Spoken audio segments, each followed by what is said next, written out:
পিঙ্কি মানে? সদ্যই পৃথিবীর মায়া ত্যাগ করা জনপ্রিয় কন্টেন্ট ক্রিয়েটর ও অভিনেত্রী কারিনা কাইসারকে রাষ্ট্রীয় মর্যাদায় দাফন করতে হবে, এমনটাই দাবি করেছেন 24-এর গণ অভ্যুত্থানের পক্ষের অ্যাক্টিভিস্ট মোহাম্মদ ইশাক। তিনি তার ফেসবুক পোস্টে লিখেন, সকল জুলাই বিপ্লবীকে পূর্ণ রাষ্ট্রীয় মর্যাদায় দাফন করতে হবে। লিভার সংক্রান্ত জটিলতায় শুক্রবার দিবাগত রাতে মারা গেছেন কারিনা। তার মৃত্যুতে শোবিজ, ক্রীড়া এবং কর্পোরেট অঙ্গনে নেমে এসেছে তীব্র শোকের ছায়া।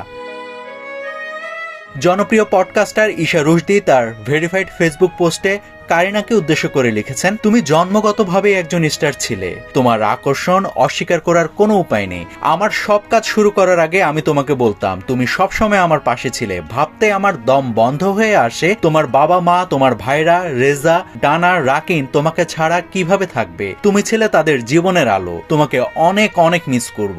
জনপ্রিয় সিনেমা ক্রিটিক ও অভিনেতা নাজমুস সাকিব লিখেছেন, কারিনার সবচেয়ে বড় যে গুণটি ছিল, সে নিজেকে নিয়ে ফান করতে পারত।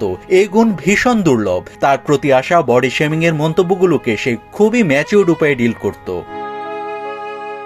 কারিনার মৃত্যুতে অন্তর্বর্তী সরকারের সাবেক উপদেষ্টা ও চলচ্চিত্র পরিচালক মোস্তফা সরোয়ার ফারুকী ভেরিফাইড ফেসবুক পোস্টে লিখেছেন, যখন মানুষের পাশে দাঁড়ানোর ডাক এসেছিল, তুমি নির্দ্বিধায় দাঁড়িয়েছিলে কারিনা। বাংলাদেশ তোমাকে মনে রাখবে। জুলাই যোদ্ধা হিসেবে পরিচিত সাবেক উপদেষ্টা আসিফ মাহমুদ সজীব ভুঁইয়া লিখেছেন, কারিনা কাইসারের অকাল মৃত্যু আমাদের ফ্যাসিবাদ বিরোধী আন্দোলন, সংস্কৃতি ও গণতান্ত্রিক আকাঙ্ক্ষার জন্য এক অপূরণীয় ক্ষতি। এদিকে বিএনপির মহাসচিব ও এলজিআরডি মন্ত্রী মির্জা ফখরুল ইসলাম আলমগীরের মেয়ে শামারুহ মির্জা ফেসবুক পোস্টে লিখেছেন, কারিনা তুমি শান্তিতে ঘুমাও। তুমি সত্যি খুবই সুন্দর ও অসাধারণ একজন মানুষ ছিলে। প্রথমবার যখন তোমার রিলস দেখেছিলাম, সত্যি অবাক হয়েছিলাম, এত অল্প বয়সের একটা মেয়ে কিভাবে কমেডি আর সার্কাজমকে এত সুন্দর একটা শিল্পী পরিণত করতে পারে। আল্লাহ যেন তোমাকে জান্নাতের সর্বোচ্চ মর্যাদা দান করেন। বাংলাদেশ জাতীয় ফুটবল দলের অধিনায়ক জামাল ভুঁইয়া লিখেছেন, আমাদের কিংবদন্তি ফুটবলার কায়সার হামিদের কন্যা কারিনার মৃত্যুতে কায়সার পরিবারের প্রতি আমার গভীর সমবেদনা ও দোয়া রইল।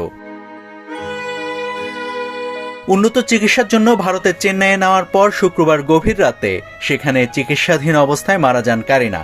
জানা গেছে, ফুসফুসে অ্যান্টিবায়োটিক দেওয়ার সময় হঠাৎ প্রেসার অনেক নিচে নেমে যায় কারিনার। এরপর ডাক্তাররা সর্বোচ্চ চেষ্টা করেও শেষ পর্যন্ত আর বাঁচাতে পারেনি তাকে। বরেণ্য দাবাড়ু রানী হামিদ তাঁর দাদি। নাভিদ হাসান, সোনালী নিউজ।